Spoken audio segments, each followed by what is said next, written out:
but we'll go ahead and get started. I know we have Matt for a very limited amount of time. My name is Matt Feltz. I'm a business services consultant with the Guilford County Workforce Development Board, also known as GuilfordWorks.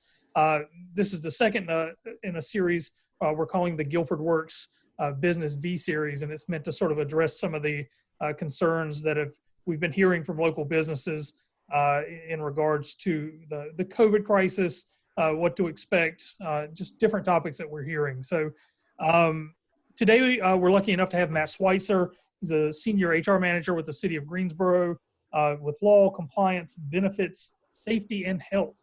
I don't know how you got all those on the end of your name, but that is a loaded list. So give us a little bit about yourself and how you ended up in this role, and we'll sort of move on into what you've been working on getting the city of Greensboro sort of open back up.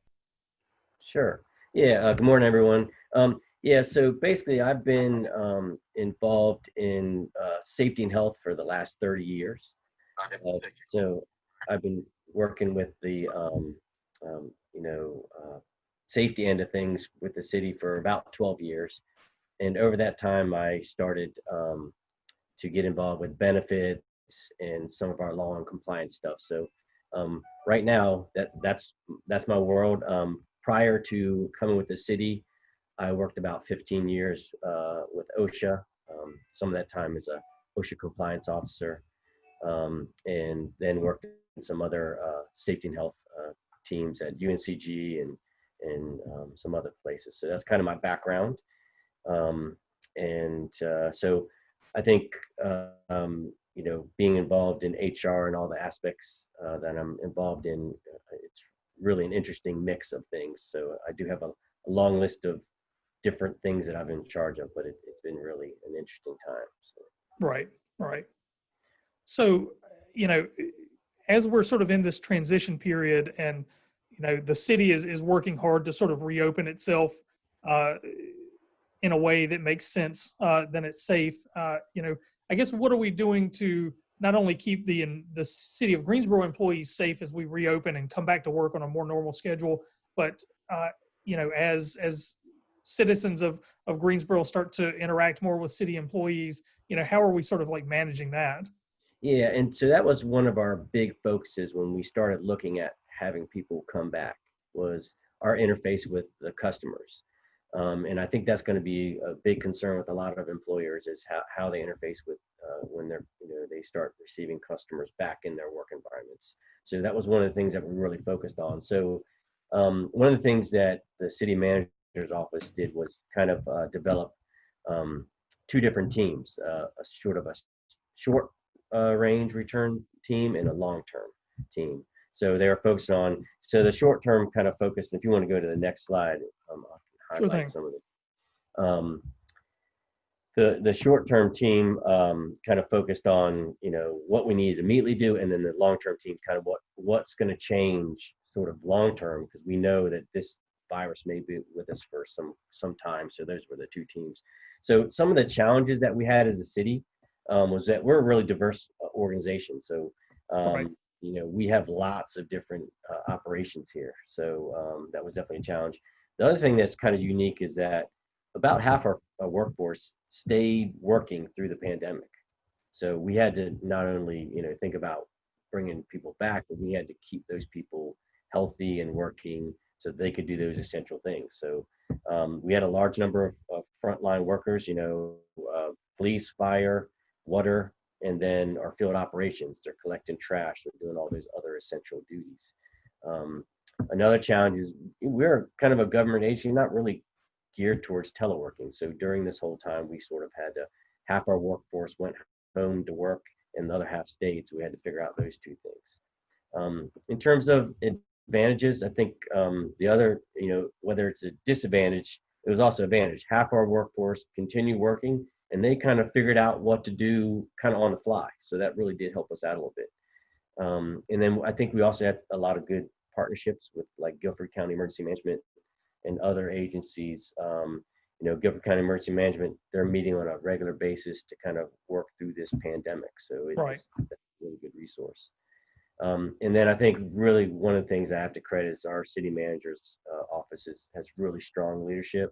And so they kind of took the lead on a lot of the things that I've been working with them on. So I didn't have to sort of push them to do a lot of things. They just picked it up and ran with it. So it was really good. Right. And then I think the other thing that we have an advantage as a city, we have a lot of resources, our police, fire, and we have a clinic to where we have expertise that can help us with the pandemic and help us with, if we have exposures, the clinic can walk us through. So those are some of the things that I think, we had to kind of work through. If you want to go to the next slide, Matt. And so this was a short-term and long-term team I was talking about. The short-term's kind of focused on the next couple of months. Long-term's kind of looking at what we're going to do as an organization to change because of this pandemic and sort of what we experienced. So we learned a lot of things through this pandemic that we're going to hopefully take advantage of. So that's kind of how they set up the teams. And I think this is an important slide because it's really easy to focus on the immediate right now. Everybody is eager to get open back up and start business as normal, but long term it is really important to sort of keep an eye on how you're going to adjust your business in the future, like how you're going to adjust if, I guess, another outbreak happens. That long-term sustainability of how things are going to keep rolling as this, like you said, is something that doesn't show any signs of like going away completely anytime soon. Absolutely, yeah. So I mean, there's a couple things the long-term team's going to be focused on. How long this pandemic's going to last, and then is there going to be a second wave that we have to react to, and then also just these emerging pathogens, they're not going to go away, and it's likely we're going to experience something like this again, whether it's COVID or SARS or what have you. So it's Right. definitely something that as a business, you've got to position yourself to be more nimble because this is likely going to play itself out again. Right. So these teams had to kind of look at the current restrictions in place and then the resources that are available to kind of help us put together something. So kind of put together a plan. So one of the things that they were really intensely focused on is what are the current restrictions from the county and what are the current restrictions from the state. One of the good things is early on, Guilford County basically said, hey, look, we're going to stop doing our county restrictions and just go along with the state. So that made things a lot simpler. So right now, all you have to do is follow what the governor's putting out. And I have a link there to the governor's site about staying ahead of the curve. And that provides all the different things that you need, frequently asked questions, the orders that they're putting out on a weekly basis. So that's a really good resource for folks. Another one that we relied heavily on was CDC guidance. Right. And there's a website for the CDC, but I can't, say enough about how much the CDC has really led this effort, and it's the guidance you probably really want to rely on the most. We also used OSHA as a lot of guidance. To tell you the truth, I think they were sort of slow out of the gate to provide a lot of stuff, but they're quickly catching up and providing a lot more detailed information for employers. So initially, they didn't have a whole lot out there, but they're putting more and more stuff out there. So it's definitely a good resource for folks. And then the World Health Organization, another good place to get COVID-related information. So our teams looked at all those things and started to develop a plan to return. And on the next slide, for these particular links here, the average business owner out there that's looking to get these, can they get these links? Is this PowerPoint available online somewhere, or? I can make it available. And we can make it available on our website as well, or we can just post the links. But for the average person out there that might be watching or catching up on this on YouTube after the fact, I want to make sure that they're able to be able to access these links quickly as well. Sure. Yeah, no, definitely. I'll make this PowerPoint available to you all, and you can have it on your website or somehow. But fantastic. I think it's a good start. Yep. So the return team, really, the first thing they wanted to focus on was our interaction with our customers. So as I said, we're a real diverse workplace. And so there are many, many places where we interact with the public.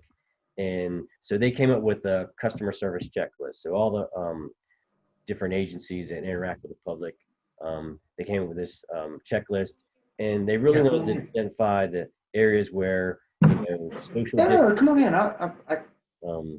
facility hygiene, barriers, layouts, PPE, and all those kinds of things. So those are things that they were focusing on. And this checklist was to serve as a guide for other departments to use while they're preparing their facilities for having. So as I mentioned, the shielding, the signage, the PPE, and all those kinds of things is really what. Well, I've noticed this month they haven't. So Matt, if you go to the next slide. All right, hang on one second. I'm going to go ahead and mute everybody. Can you hear me? Yep, I can hear you. Okay, fantastic. Okay, next slide. And I feel like on this as well, this is where we start getting into, when you start talking about checklists, what local businesses can directly sort of identify with, right? I mean, this is directly applicable to anybody that interacts with the public. So, the things that the city are doing may not always translate directly to sort of local businesses, but this is right in line with that. Absolutely. And if you go out to the store, whether it's CVS or what have you, you've already seen a lot of this put into place. And I have to say, I've been really impressed with people's ingenuity when it comes to setting up their customer service areas. So yeah, you're right. This is something that every business is going to be looking at and having to do, and have already done a lot of. So what we devised was basically a checklist. If you can see on the left-hand side, all the different places where we interact with the public, and the team identified all those. And then across the top, we identified all the various things that we need to address, whether it be the social distancing issue, security issues, or protective equipment.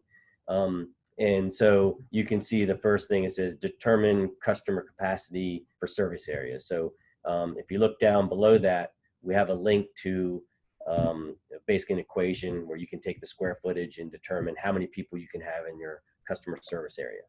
Okay, and that's important too. Like all of these links that we're showing, even when we get these PowerPoints online, we'll include them when we post this on YouTube as well. We'll make sure all those links are in the description box below, so they're easily accessible to anybody that's watching or catching up.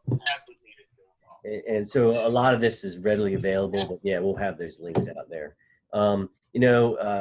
The other thing that they looked at was making sure they had some sort of across the board or sort of consistent messaging. So our graphics services group and our communication group came up with specific signage, and we'll go over that. But this basically laid out everything that you might need to look at when you're dealing with customers. And I think the other important thing was they put resources and contacts. So for every one of these issues, there's somebody within the city that is the point of contact for people to get in touch with. Because we're so spread out, a lot of times that's a hard thing for a lot of our frontline people to know, is who do I get in contact? If I need shielding, who do I call? So we identified each one of those contacts in there. So that was really the start of kind of looking at our customer service interaction. Fantastic. So we're going to go to the next slide, Matt. Some of the other things that the team came up with was, all right, we need to make sure our employees know what to, when if they're going to have exposure, or if they're going to have signs and symptoms, what to do and what those are. So a lot of documentation on that.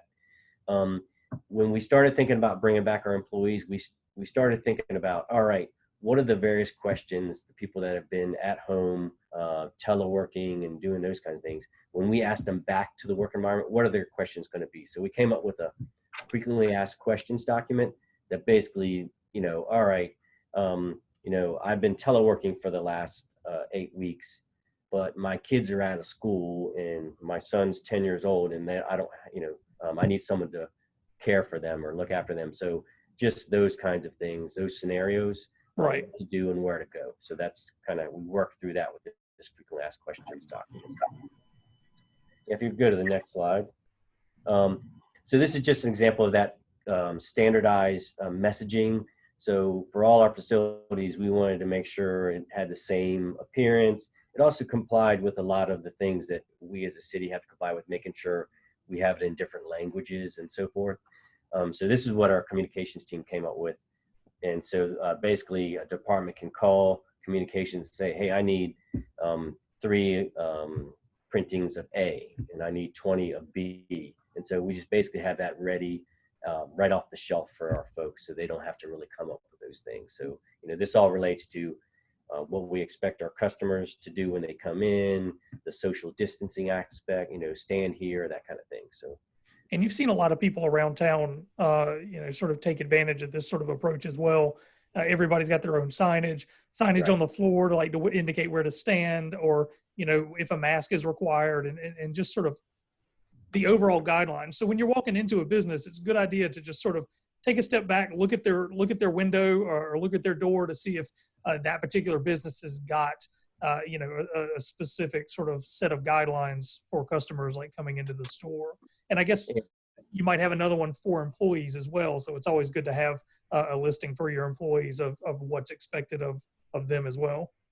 Absolutely. Yeah. So we do have a complete different set for employees, what we expect of them. So yeah, and I have to tell you, I've seen all kinds of versions of this, and I've really been impressed with a lot of businesses, how they've done it. So I think if you just really go around town, you can get a lot of good examples on how to really do this well. Yeah, if you want to go. So one of the other things that we really were concerned about, and we've kind of had to do this all along since basically day one of the pandemic, is when we have employees that have exposures or potential exposures, what do we do? So early on, our fire and police departments came up with this diagram for what happened. What do you need to do if you have an exposure? So this one's for, if you've had a confirmed exposure, and it kind of walks you through this flow diagram. If you're symptomatic, you need to do this. If you've tested positive, you need to do this. So this has been very helpful for our departments to kind of understand, because it's a big question when someone says, hey, my wife is tested positive for COVID. What do I do? Do I come into work? Do I stay home?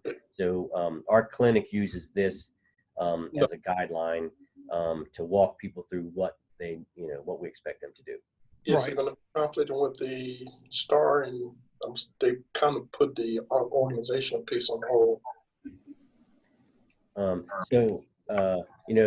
This changes on a daily, weekly basis. So we've had to update this, and it's a continuous sort of thing as the CDC gets more information and things change on the recommendations. So it's something that we have to continually update. All right.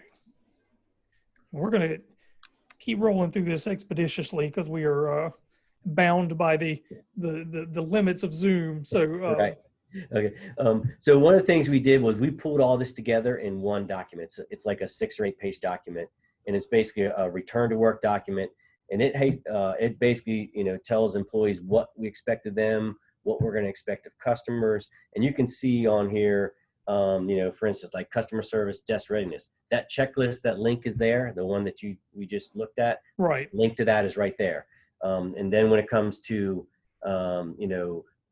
directional plans, those documents that you saw, the printings, that's right there. So all the things that we develop, there are links in this document to take our employees to, so they have ready access to that. So that's kind of how we pulled all this together, right? So that everyone knows what's going on. And again, I'll go back to it, but a consistent theme seems to be clear communication of your sort of expectations for your employees, customers. So everybody is on the same page, so you can avoid a situation to where somebody's just like, oh well, I didn't know. Absolutely. You clearly communicate it, you have it out there, everybody knows what's going on, and with that we can hopefully avoid any sort of anybody getting sick or anybody Yeah. becoming unhealthy because of. Yeah, and we were worried about having these two groups come together. We had one group that's been there all along, and Right. then one group that's been at home, and they all have different concerns and perceptions. So bringing those two back together were very concerning for us. So we wanted to make sure everyone was on the same page. So yeah, the return to work document basically, as you mentioned, it communicated to all employees what the expectations Sure. were, what the PPE requirements are, what to do if you have a possible exposure, and all those kind of return to work instructions. So really, I think it's gone a long way to help make sure we're all on the same page. And I think that's a big take home, is that everyone's got to be on the same page for this to be successful. Right. And I think when we talk about PPE stuff, especially, everybody's wearing a mask now. That seems to be like a pretty common thing you see. And the purpose of the mask is sort of to protect. So if I'm sick and I'm wearing a mask, I'm not getting other people sick. I mean, that's sort of the thought process behind everybody wearing masks at the moment. Absolutely. Yeah. So, really a lot of people call it personal protective equipment. I like to refer to as mask as community protective equipment, because you're really protecting others by wearing masks versus protecting yourself. And so that's what a lot of people don't really understand. Let's see. So, just going forward, we're going to have to continually sort of change this plan and revisit as we go. I think one of the big things, we're going to have to pay attention to hotspots. Right. So if we can get exposures in different groups, we're going to have to react differently. We're going to have to stay on top of the PPE and the social distancing. And I think a big one is just making sure our people stay home if they're sick, if they're exhibiting symptoms. And then just checking in with people. I think a lot of this goes back to making sure your employees feel comfortable.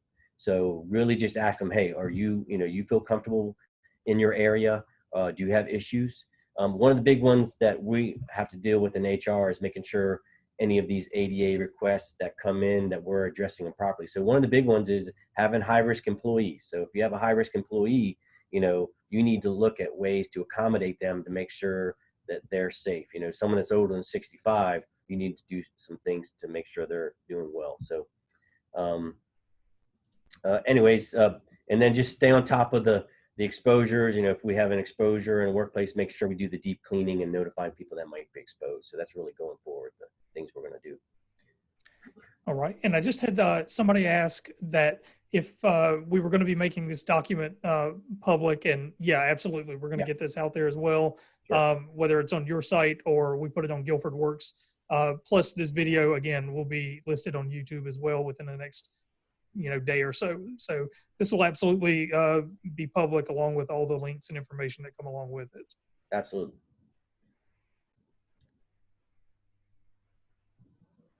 And so here's some other, and so one of the ones I really want to highlight is the AIHA.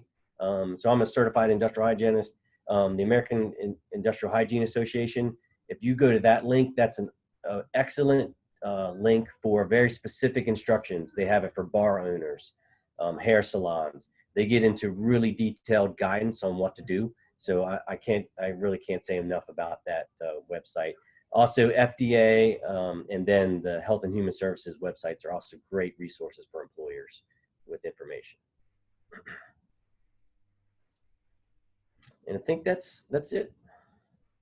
And, so one of the main takeaways I'm taking away from this is, obviously the, good communication, but also basically expect that being able to adjust quickly is going to be a very valuable sort of asset as we go, because, as everybody understands, the whole situation is changing constantly.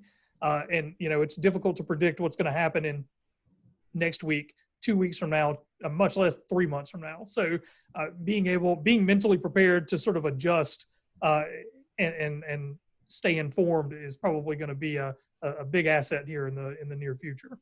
Absolutely. Yeah. Adjusting on the fly is going to be crucial, and looking ahead and anticipating what's coming down the road is really going to be very important. We'll go ahead and unmute everyone and see if anybody wants to chime in.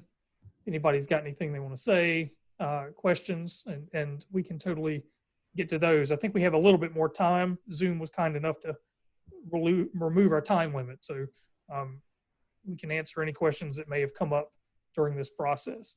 And as my colleague Melissa Smith posted in chat, we'll be available as well. You can go to GuilfordWorks.org. You can check our social media at GuilfordWorks, and you can get in touch with us, and we can do our very best to answer any of these questions, especially as it relates to precautionary measures that small businesses should be undertaking and best practices and that sort of thing. And if we don't know the answer, we'll definitely find somebody that has more expertise. We'll get you that information. I think we might be good then. Okay. Well, Matt, I appreciate it. I know you've got no shortage of things happening right now, being in your position.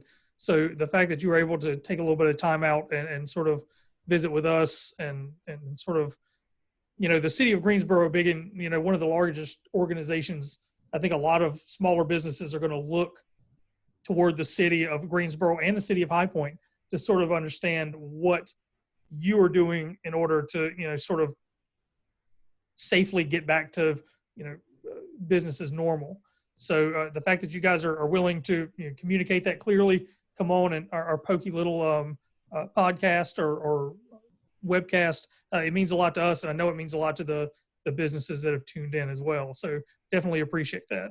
Yeah, no problem. Anytime. And it's not a one size fits all kind of thing. And I'm sure we didn't do everything exactly right. But, to your point, I think we're just going to tweak things as we go. And definitely we're open to sharing any kinds of our experience with anybody. So just let us know. Excellent. And I guess if people do have questions and they don't call us, Department of Health and Human Services, Guilford County Health and Human Services, that sort of thing is good, but are there any other resources that you would point them to? Guilford County Emergency Management is a good resource. Right. They're on the front lines, and that's another really good one that I would probably utilize locally. And I'm sure most of your cities and towns locally here will be glad to help answer questions too. That's another good resource. Excellent. Matt, again, I appreciate you joining us for this little chat. Like I said, this will go up on YouTube probably within the next couple of days. We'll make sure all this information is out there as well. And Melissa has posted our all of the business services team, our contact information, our email addresses. So anybody in the chat tuning in, don't hesitate to give us an email. We'll definitely get you connected with the information that you need. So Matt, again, I appreciate it. Thank you so much. Thank you. All right. Take care, everybody. Thank you.